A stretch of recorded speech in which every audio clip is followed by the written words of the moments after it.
Welcome to Point Pleasant, New Jersey. Technically, this is Seagirt. Point Pleasant's over that way. That's where I've been staying the last 2 weeks. Just wrapped up the last project on my first major contracting gig. Very mixed emotions right now. Really excited to start the next chapter and a lot of reflection on the previous chapter. But it's definitely a great way to end it out here in the sun. I'll be enjoying tuna sandwich from Joe Leone. Been feeding me out here. These sandwiches have been absolutely, even just like the way they wrap it, so nice. And this isn't even the nicest looking sandwich I've had this whole trip. There've been some. Yesterday I had a nice Joe Leone special Italian combo that was delicious. The day before that, did like chicken with some caprese. That is tomato, balsamic reduction, basil, big fat stack of chicken. So that was nice. And mozzarella. Can't forget the mozz.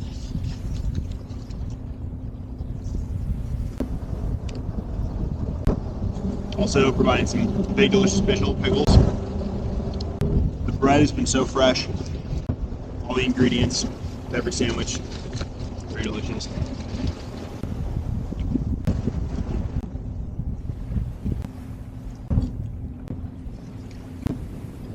This is called Fisherman's Beach, where I'm at right now. And it's quite nice. The beach that's walking distance from my motel.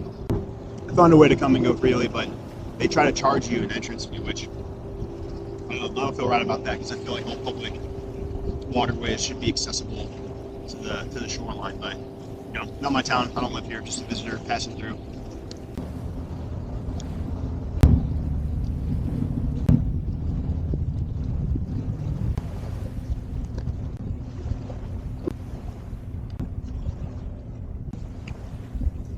Well, I will say, these past 6 months of traveling, I've been very blessed to have made it out on top and with a lot of valuable lessons in how to handle the road, life on the road, obstacles that get in your way.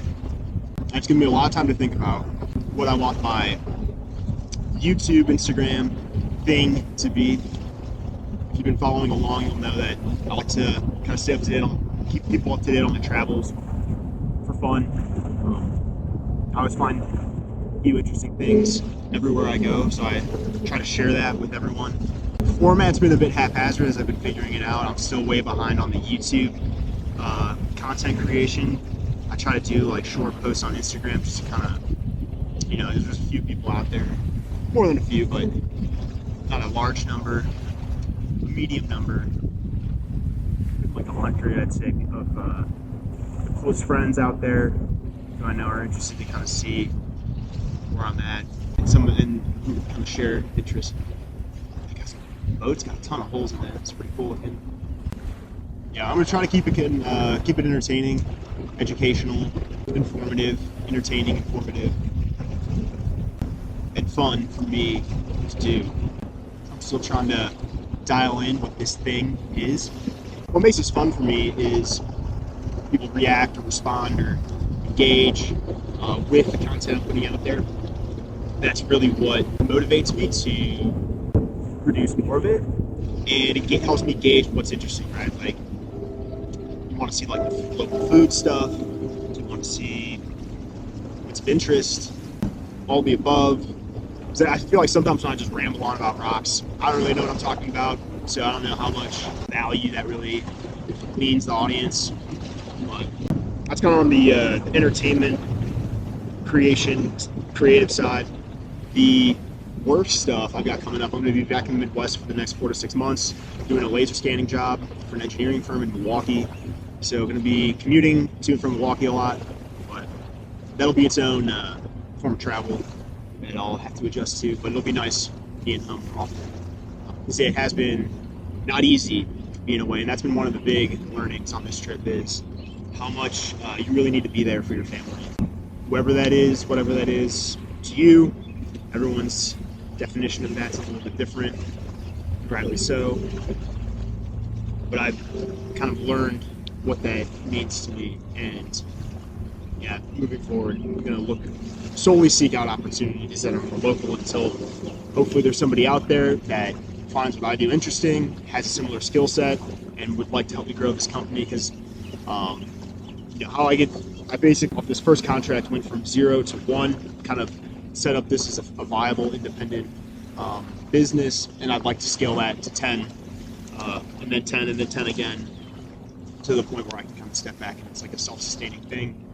But again, I don't even know what that vision isn't crystallized.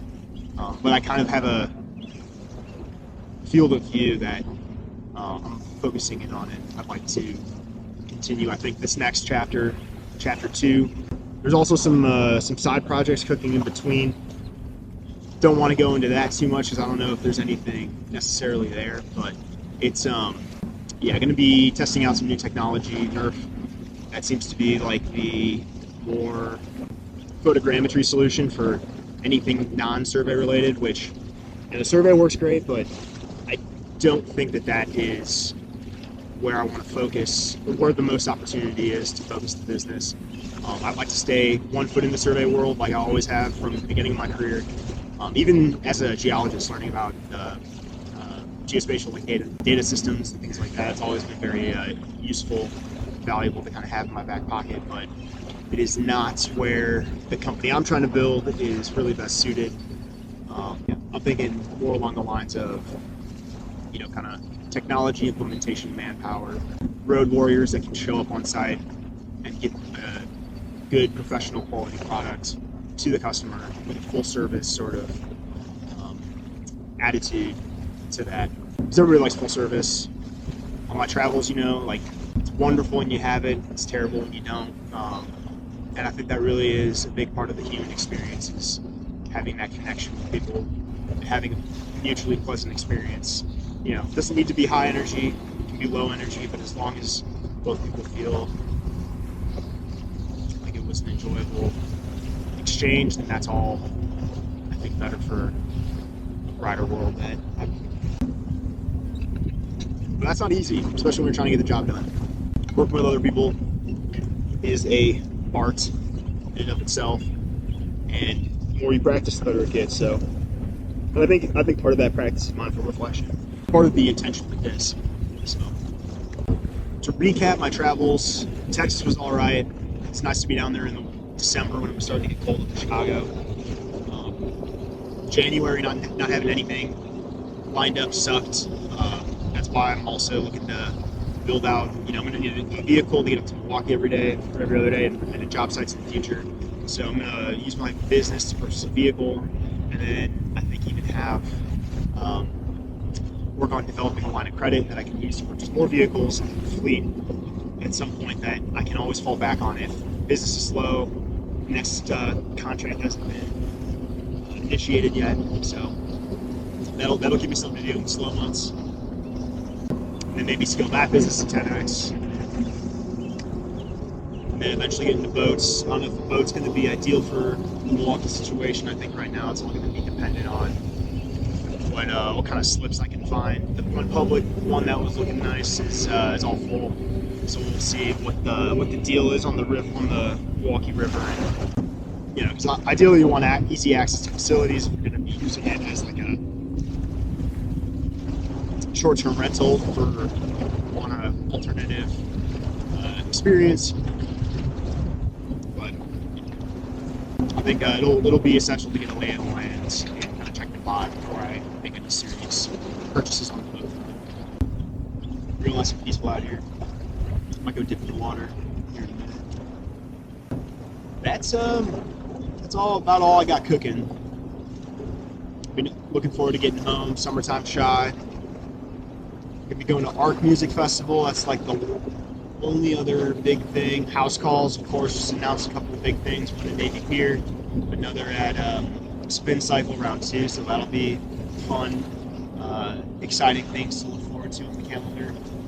Yeah, could be settling back into the Midwest. Looking forward to maybe some hiking trips up to Michigan Dunes area. Yeah, we'll see how all that shakes out here in the next month or so.